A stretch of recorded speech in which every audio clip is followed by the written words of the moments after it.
Nandiyan lang yun.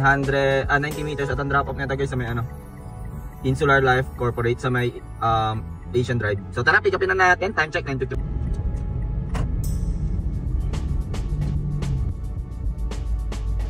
Na natin si Sir dito lang sa may Insular sa may Alabang. 86 yung fare niya, 66 pesos yung atin doon guys, parang tricycle lang no. Time check tayo 9:59. So waiting tayo next passenger. Yun guys no, waiting pa rin tayo ng next passenger. Dito lang tayo sa may Pilindes City. So pag mga gantong oras medyo tumality na. Nasa loob na lahat ng mga workers, so makukuha na lang natin neto yung mga pupunta ng mall, yung mga nasa ospital. Ayan. So dito kasi sa Pilindes, ang hirap talaga ng signal dito. Hindi ko alam kung bakit. Sabi ng passenger ko, parang lagyan natin nila ng signal jammer dito para sa mga TNBS. Hindi ko lang alam ha. Pero waiting tayo, update ko kayo guys. Edit muna tayo. Guys, habang nagpapahangin tayo, meron tayong booking guys sa Westgate, sa may Starbucks. Diyan lang siya oh. Dito siya guys oh, nandiyan lang siya.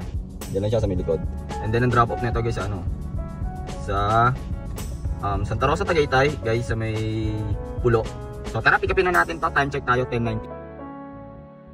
Na-drop na natin si ma'am dito lang sa may BDO Pure Gold Santa Rosa, Tagaytay. So may toll fee siya na 63 pesos and then total fare niya 463. Ang atin doon ay 337. So time check tayo guys, 10:45 na. So yun guys no, kung mapapansin nyo, dalawang balik na tayo dito sa South. Kanina papunta tayo Alabang and then binatuhan tayo pa GMA, balik na naman tayo Alabang, tapos balik na naman tayo dito sa GMA, sa Santa Rosa. So ganun lang, tinantinan natin kung saan tayo makakarating. Hindi pa tayo binabatuhan ng pa-Manila, pero it's all good lang. It's all good in the hood. So nakakaano na tayo like 40% ng quota natin no. So 10:45 pa lang. So sana makarami pa tayo, Papa G. Ulanan mo pa ako ng blessings no. So update ko kayo guys. So guys, waiting tayo ng booking dito.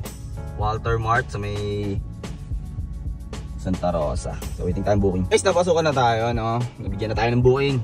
Pure Gold Tagapo and then ang drop off nito sa may Pure Mart Olympia. So tara, pick upin na natin. Time check 11:30. Then guys, nakarating na ako dito sa may Tagapo kasi wala. Maalat booking dun sa may EK. Wala dun eh. So rolling ako, punta ako dito sa may Tagapo. Pero dahan-dahan lang yung takbo ko. Hindi talaga huwag masyado mabilis. Kumbaga kalmado lang yung takbo para pag napasukan ka ng booking, makadali ka makakabalik or makakagilid. No. Tapos ito, binigyan tayong gurame. Palagyan na natin ta. Sayang din eh. Hindi pa ulit tayo binabatuhan ng pa-Manila. Wala kasing pasok, so expect na yung ganito. Pero mamaya pa yan. 11:35 na, kumbaga patay na oras na. So, update ko kayo guys. Guys, na-drop na natin sila sir, no?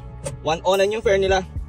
100 sa atin doon guys. So, waiting tayo next passenger guys. 11:55. Guys, no, nag-rolling na tayo. Papunta dito sa may SM Santa Rosa. May pick up na tayo guys. Diyan lang sa may Pizza Hut. At ang drop off nito guys sa ano, Selena Place, Emerald. So tara, pick upin na natin guys. Time check 12:90. Ayan, na-drop na natin sila madam. Dito lang sa may Selena Homes. 152 yung fare nila.